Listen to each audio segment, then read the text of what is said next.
Alright, so we're back home out of the snow and the range, and just taking it out of the case. It's still wet from all the snow, and we'll just have a quick look and see what we can see on the external damage, and kind of get an assessment of how the Savage Axis did.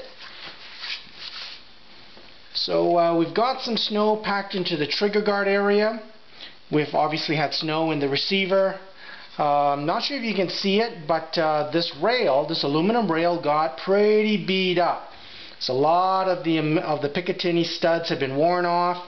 The finish has been basically scraped off. We've got an obvious good ding right here, and there's a few scratches here and there, but the gun is still solid. There's lots of snow packed into the barrel channel, but the rifle is still functioning.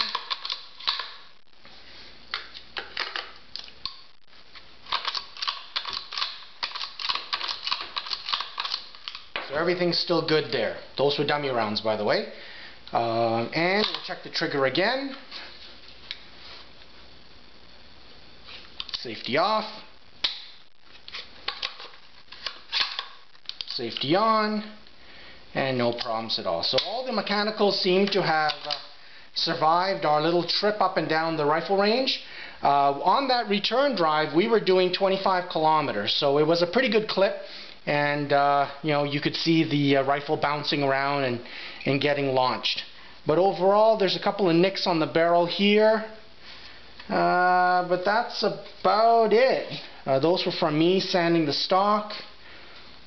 You know, you can see the water starting to leak out of it, and we'll try to take it apart and see if there's anything obviously wrong.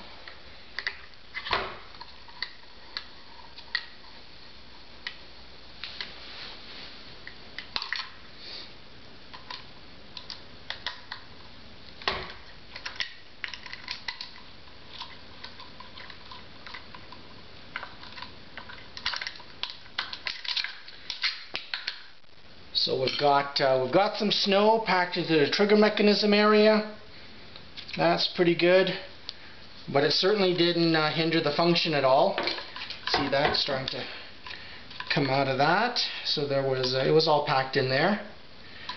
The tab, that is the bolt release, is gone, so we won't be able to drop the bolt out, but we'll be able to do it manually. So you can see that the fore end, of course, got packed full of snow.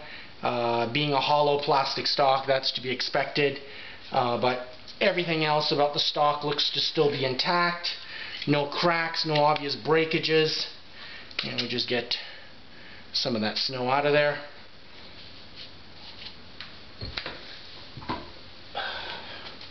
Alright, so we're looking at the different pieces. The trigger guard still in one piece, no cracks.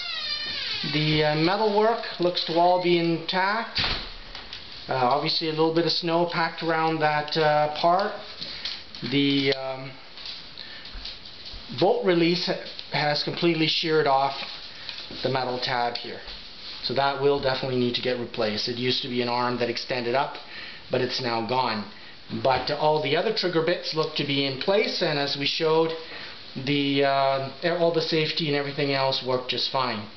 So yeah, the receiver and the rifle did take a fairly good beating, but it looks like you know, plastic rifle stocks, and fairly inexpensive rifle, but they're still very durable, and as you can see, fully functional after a good deal of abuse. We're going to continue on with a couple more tests. One is going to be a dirt test, and then of course finally we'll end with an ice test.